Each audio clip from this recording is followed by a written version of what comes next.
그의 사랑을 확증하셨느니라. 아멘. 누구나 한 번쯤 이런 생각을 해보셨을 것입니다. 나는 왜 이렇게 부족한가? 나는 왜 이렇게 한심한가? 다른 사람은 저렇게 잘나 보이는데 나만 왜 이렇게 못났을까? 겉으로 보면 멀쩡하지만 누구나 마음속 깊은 곳에는 늘 비교와 불안 속에서 작아지는 내 안에 있는 나를 발견합니다. 쭈그러드는 내 안에 있는 나를 발견하죠. 이것을 흔히 뭐라고 말합니까? 열등감이다. 그렇게 표현을 합니다. 열등감은 어떤 것일까요? 국어사전에서 이렇게 설명합니다. 자기를 남보다 못하거나 무가치하게 낮추어 평가하는 마음이다. 이게 열등감이죠. 열등감은 단순히 자존감이 낮다 이런 말로 설명하기는 부족하다는 생각이 듭니다. 열등감은 우리가 살아오면서 얼마나 많은 왜곡된 평가 속에서 자신을 이뤄왔는지를 보여주는 증거고 증상입니다.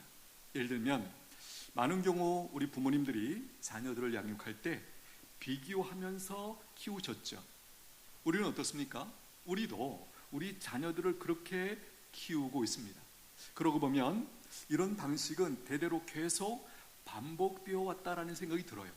마치 우리 몸의 DNA처럼 유전되는 것처럼 이런 이 비교 속에서 우리가 성장을 해왔다라는 것이에요. 열등감은 누구에게 있을까요? 어떤 사람에게 있을까요? 한마디로 모든 사람에게 있습니다. 한 사람도 예외가 없습니다. 열등감은 절대적이면서 동시에 상대적입니다. 제가 방금 했던 표현 절대적이라는 것은 이런 맥락입니다.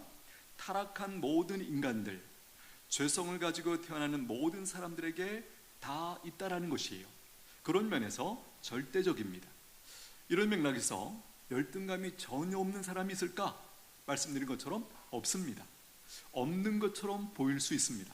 그 사람이 가지고 있는 외적인 것들, 보이는 것들이 화려하면 할수록 없어 보일 뿐입니다. 그러나 반드시 있습니다. 상대적이라는 표현은 이런 얘기입니다. 나보다 더 나은 사람이 있을 때 혹은 더 잘하는 사람이 있을 때 열등감이 많이 작동한다라는 거예요. 평상시에는 작동을 안 하다가 경쟁자가 될 만한 사람이 나타날 때 이 열등감이 작동을 한다. 그런 맥락에서 상대적이다라는 것입니다. 열등감과 교만은 같은 뿌리에서 나왔죠. 같은 뿌리 뭘까요? 그것은 바로 자기 중심성입니다. 자기 중심성이 뭘까요? 언제나 남보다 자기를 먼저 생각하는 그런 성질, 이것을 자기 중심성이다 이렇게 얘기합니다. 잘 아신 것처럼 자기 중심성은 사람이 타락한 이후에 나타난 두드러진 특징이에요. 이것도 역시 예외가 아닙니다. 나에 대한 생각, 나의 위치 혹은 나의 이미지, 우리는 늘 나에 대해서 이렇게 생각을 하죠. 그리고 다른 사람의 기준으로, 다른 사람의 눈으로 나를 평가한다라는 것입니다. 이런 맥락에서 자유는 무엇일까요? 나에 대해서 덜 생각하는 거예요. 열등감은 자기를 낮게 평가하는 것이지만 여전히 자기에게 집착하는 그런 상태죠. 우리가 열등감을 느낄 때 언제나 거기에는 다른 사람들의 시선이나 평가가 따라온다는 것이에요. 다른 사람의 시선에서 자유로워질 때 우리는 진짜 겸손과 평안을 경험하게 되어 있죠. 어떻게 그것이 가능할까? 어떻게 다른 사람들의 시선이나 평가에서 자유로워질 수 있을까요? 나를 온전히 사랑하시는, 받아주시는 하나님의 시선을 의식하며 하나님 앞에서 행하고 살아갈 때입니다. 우리는 경험적으로 나를 온전히 사랑하는 사람들 앞에서는 무한 자유롭다는 것을 경험적으로 알고 있죠. 예를 들면 우리가 어릴 때 엄마 아빠 앞에서 그런 것을 경험한 적이 분명히 있습니다. 다른 사람들 전혀 의식하지 않고 마음껏 재롱을 피웠죠. 떠들고 놀고 춤추고 말도 안 되는 노래 같은 노래를 하고, 그렇죠? 그러나 엄마 아빠의 반응은 뭐였습니까? 이상한 눈으로 바라보거나 그렇게 하지 않았어요. 무조건 박수, 그죠? 입이 귀에 달리도록 그렇게 환한 미소를 가지고 신기하다는 듯이, 처음 본다는 듯이, 놀랍다는 듯이 그렇게 우리를 격려하고 축복했던 그분들의 그 전폭적인 사랑 앞에서 우리는 더 신나게 그렇게 반응을 했었죠. 여러분, 무엇입니까? 자유입니다. 자유가 어디 있습니까? 전폭적인 사랑. 그 사랑을 내가 감지할 때, 그리고 그 사랑에 대해서 믿음이 있을 때 우리가 자유롭게 움직이고 살아가는 것이죠. 구원받은 백성들의 놀라운 특징, 그들이 누리는 복이 뭐예요? 확실히 우리가 예수님 믿기 전보다 하나님의 사랑을 공급받으면서 우리 내면적으로 또 우리의 여러 가지 영역에서 이 자유를 만끽하고 있다는 것이에요. 누가 믿음이 좋고 신앙생활을 잘하는 것일까요? 바로 이 부분입니다. 하나님이 예수 그리스도의 피로 말미암아 우리에게 허락하신 그 자유를 누가 더 많이 누리는가? 그렇죠? 다른 사람의 시선에서 자유로워라, 이런 말은 단순히 다른 사람들의 시선을 무시해라 혹은 무관심하라, 그런 뜻이 아니에요. 다른 사람들의 평가에 휘둘리지 말고 하나님 안에서 나의 가치를 다시 평가하고 정립하라, 그런 의미입니다. 사람들은 말합니다. 나는 그저 평범할 뿐입니다. 그러나 하나님은 말씀합니다. 너는 하나님의 형상대로 지어진 존귀한 존재이며 이 세상에 하나뿐인 사람이다.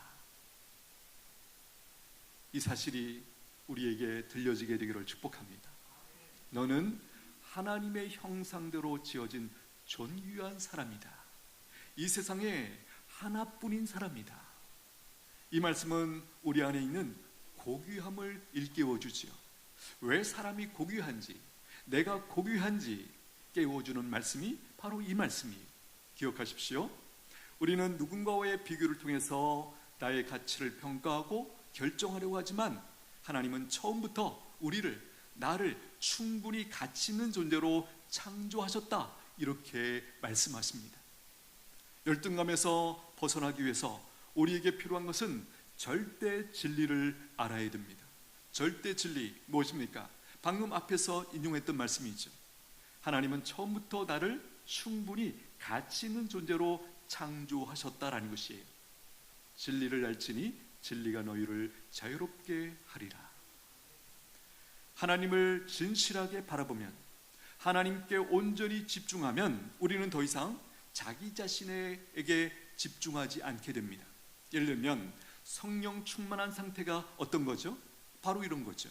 많은 분들이 경험하신 것처럼 하나님께 집중하고 하나님만으로 충분한 상태죠.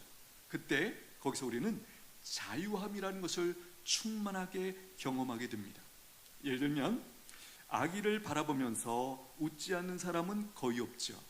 아기를 바라보면서 왜 누구나 웃게 되는 것일까요?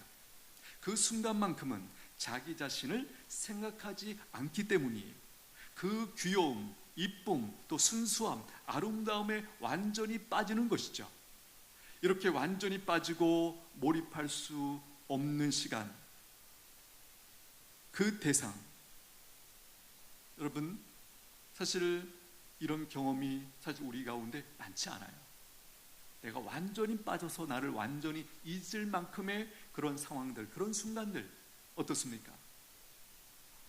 저는 저를 돌아볼 때 많지 않은 것 같아요. 그 중에 하나가 우리가 그야말로 말씀드린 것처럼 간절히 부르짖어 기도하며, 특별히 하나님의 임재 가운데 나갔을 때 하나님이 나를 온전히 안아주시는 그 영적인 사건 가운데 우리가 나아갈 때 이런 일들이 벌어지고 거기서 자유함을 누리고 거기서 회복의 사건이 우리에게 일어나게 되더라는 거예요. 조금 다르게 설명하면 하나님을 경험하면서 성령 충만할 때 우리는 더 이상 자기 자신에게 집중하지 않게 되는데, 그 이유가 뭘까? 왜냐하면 하나님 앞에서 우리는 모두 은혜로 존재하기 때문입니다. 이게 무슨 뜻인가? 내가 누구보다 더 낫기 때문에 사랑받는 것이 아니라 내가 하나님 안에 있기 때문에, 하나님의 자녀이기 때문에, 하나님의 형상으로 지음받은 유일하고 독특한 존재이기 때문에 사랑받고 있다, 그 뜻입니다. 여러분, 만약에 부모님이 자녀를 이렇게 어떤 조건을 가지고 평가한다면 거기서 그 자녀는 부모님을 부모님으로 느낄 수 없을 거예요. 경험할 수 없어요. 하나님 앞에 우리도 마찬가지입니다. 하나님이 우리의 어떤 조건을 가지고 우리를 평가하고 우리를 사랑하시고 우리에게 반응하신다면 하나님 앞에서 감히 누가 그렇게 자유로울 수 있다는 말입니까? 아무도 없어요. 그럴 수 없습니다. 놀라운 것은 하나님의 전적인 사랑, 그렇죠? 무조건적인 사랑, 그 사랑이 있기에 오늘도 우리가 하나님 앞에 나아가서 호흡을 하고 쉼을 얻고 자유로워지는 그 은총을 누리고 있는 것이죠. 기억하십시오.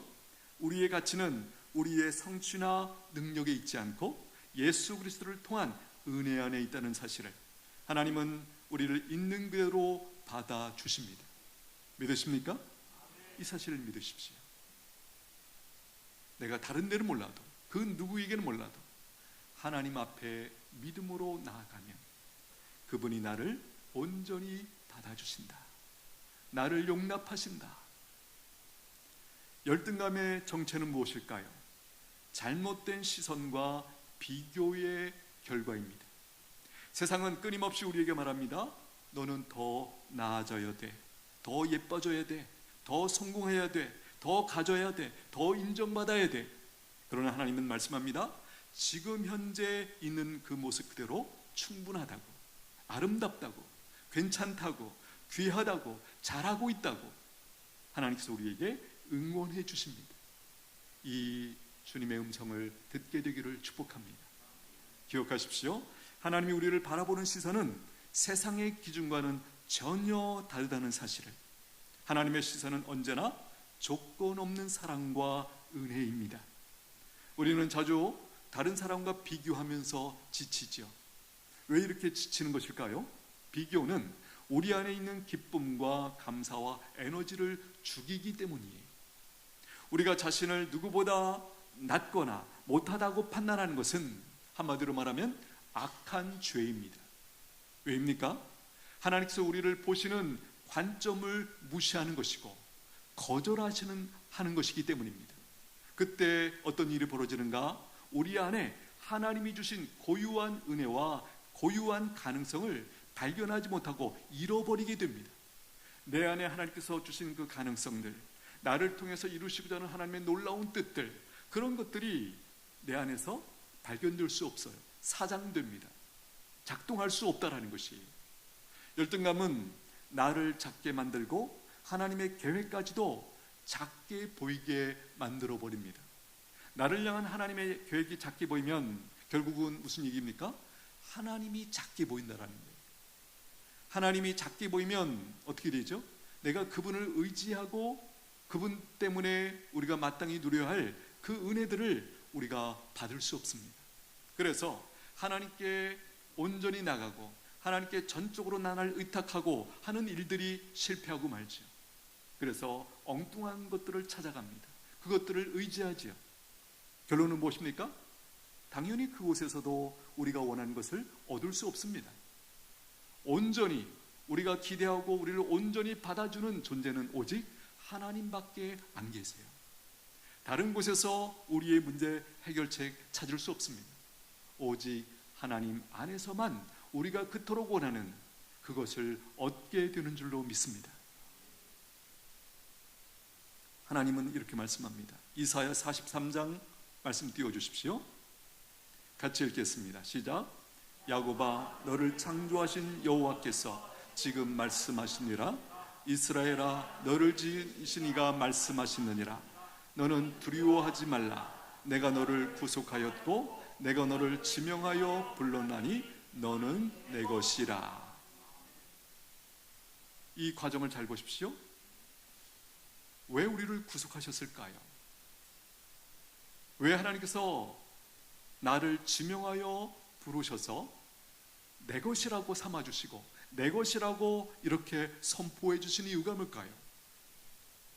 그 이유는 우리가 알지 못하는 나를 하나님이 알고 계시기 때문입니다. 죄 때문에 나는 나를 오염된 눈으로, 왜곡된 눈으로 나를 바라보고 평가하는 그런 일들을 하고 있지만, 하나님은 나의 온전한 존재를 알고 계세요. 나를 온전히 그래서 기뻐하시고 사랑하시기 때문에 이렇게 한 것이죠. 여기 맨 끝에 있는 표현 한번 보십시오. 너는 내 것이라. 나는 누구입니까? 하나님의 것입니다. 하나님이 기뻐하시는 사람입니다. 할렐루야. 언젠가 이 말씀이, 이 단순한 표현이 가슴 깊이 이렇게 뭔가 부딪혀 오는 때가 있었어요. 내가 하나님의 것이라고? 하나님의 것이다. 내가 하나님의 것이다. 라는 이 사실이 제 안에 크게 이렇게 감동으로 밀려오고, 어떤 상황 속에서 열등감에 빠져서 헤매고 있을 때 그 열등감이 갑자기 어디 갔는지 찾을 수가 없는 거예요. 하나님이 나를 기뻐하신다는데 왜 내가 나를 기뻐하지 못하지? 곰곰이 생각해 보니까 단순합니다. 다른 사람들의 시선과 평가를 내가 받아들였기 때문에, 믿었기 때문에 내 안에 마땅히 있어야 할 감사와 기쁨과 자부심과 자존감, 이런 것들이 이제 박살이 나고 도망갔더라고요. 없어졌더라고요. 다시 회복하는 방법이 무엇입니까? 바로 하나님 앞에서 나를 발견하는 것입니다. 스바냐 3장 말씀 띄워주십시오. 같이 읽겠습니다. 시작. 너희 하나님 여호와가 너희의 가운데 계시니 그는 구원을 베푸실 전능자시라. 그가 너로 말미암아 기쁨을 이기지 못하시며 너로 잠잠히 사랑하시며 너로 말미암아 즐거이 부르며 기뻐하시리라 하리라. 아멘. 줄근데 한번 보십시오. 그가 너로 말미암아 기쁨을 이기지 못하시며, 어떤 느낌인지 아시죠? 그냥 기쁘다 이게 아니에요. 기쁨이 계속 흘러넘쳐서 그것이 감당이 안 되는, 이기지 못하는, 사실은 이기고 싶지 않은 그런 마음도 있으시겠죠. 너를 잠잠히 사랑하시며. 그렇죠? 우리의 사랑은 굉장히 유효기간이 짧죠. 그렇죠? 금방금방 뒤집히고 왔다 갔다 합니다. 그러나 하나님의 사랑은 유효기간이 없어요. 무한히 너를 잠잠히 사랑하시며 너로 말미암아 즐거이 부르며 기뻐하신다. 여러분 기억하십시오. 삶은 경쟁이 아닙니다. 비교가 아닙니다. 삶은 하나님과 함께하는 여정이에요. 하나님과 함께하는 여정 속에서만 우리는 다른 누구도 아닌 나로 살아갈 수 있어요. 기억하십시오. 하나님이 나를 창조하신 이유는 그 누구도 아닌 내가 되게 하기 위해서라는 것, 여러분 믿으시게 되기를 축복합니다. 누구처럼 되는 것은 내가 발전할 때 약간 우리가 붙드는 그런 형국이지, 궁극적으로는 내가 되어야 돼요. 하나님이 의도하신 나로 살게 하셨던 그 나로 살아가야 된다라는 것이에요. 우리가 예수님을 믿어 하나님 안에 있게 된 사람이라면 이제 열등감을 벗어던지고 진짜 나로 살아갈 수 있고 살아가야 됩니다. 이게 믿음으로 살아가는 것이에요. 로마서 14장 23절 보니까 믿음을 따라 하지 아니하는 것은 다 죄니라. 우리가 하나님의 이 좋은 약속들, 하나님의 이 놀라운 말씀들을 어떻게 내 것으로 누리며 살 수 있습니까? 바로 이거죠. 믿음으로만 이 놀라운 하나님의 약속들, 이 선포들, 이 사실들을 내 것으로 취할 수 있어요. 경험할 수 있어요. 믿음이 없으면 이것은 나와 상관이 없어요. 나는 이미 존귀한 존재입니다. 나는 이미 충분한 사람이에요. 무엇보다 나는 하나님의 사랑 안에 있는 사람이라는 것, 이 사실이 여러분 깊이 새겨지게 되기를 축복합니다. 오늘 말씀, 로마서 5장 말씀 한번 띄워주십시오. 다시 한번 읽겠습니다. 시작. 우리가 아직 죄인 되었을 때에 그리스도께서 우리를 위하여 죽으심으로 하나님께서 우리에 대한 자기의 사랑을 확증하셨느니라. 자, 줄근문 보십시오. 오늘 제목이죠. 아직 죄인 되었을 때에. 이게 어떤 때일까요? 아직 죄인이었을 때에, 아직 죄인이었을 때에, 혹은 아직도 죄인인 상태였을 때, 또 다르게 말하면 가장 악하고, 여기 죄인 되었다라는 표현이 우리가 굉장히 익숙하게 자주 들었기 때문에 이것의 실체를 잘 생각 안 하는 경향이 있어요. 사실은 죄인 되었다라고 이 표현을 했을 때는 우리가 보면서 깜짝 놀라고 굉장히 미워하는 마음이 우리 안에서 올라와야 정상이에요. 그런데 어느덧 우리가 이 죄인이라는 표현을 속에 굉장히 익숙해져서 그냥 덤덤하게 보는 경향이 있죠. 여기 죄인이다, 죄인인 상태에 있다, 이게 어떤 상태인가? 제가 동원할 수 있는 표현을 한번 해봤습니다.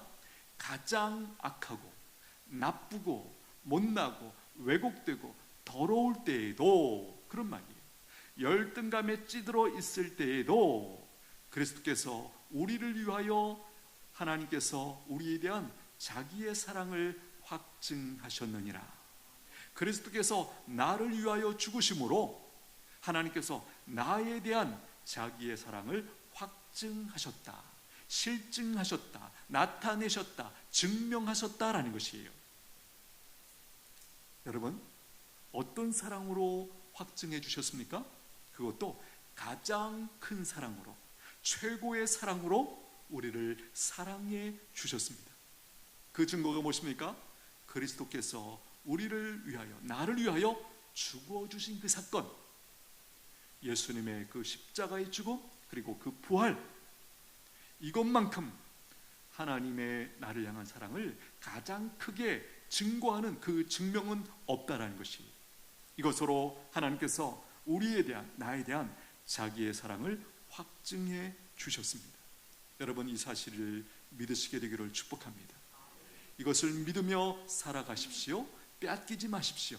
이것을 기억할 때만 내가 열등감의 노예로 살지 않고 자유인으로, 하나님이 의도하셨던 그 자유인으로 살아가게 된다는 사실, 우리가 오늘 배웠습니다. 바라기는 이번 한 주간 살아가실 때 이 자유함 가운데 살아가시게 되기를 축복합니다.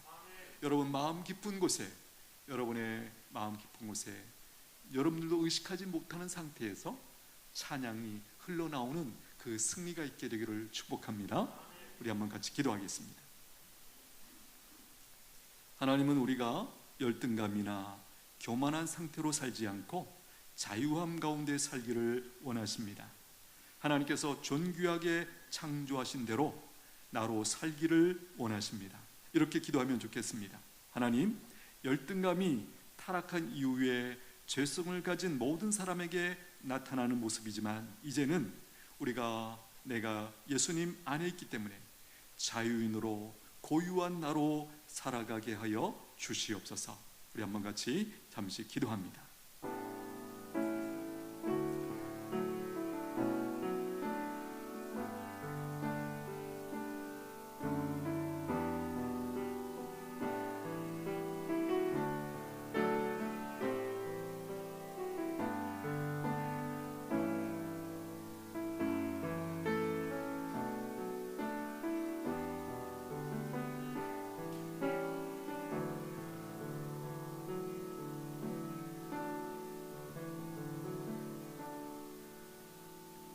예수님의 이름으로 기도하옵나이다.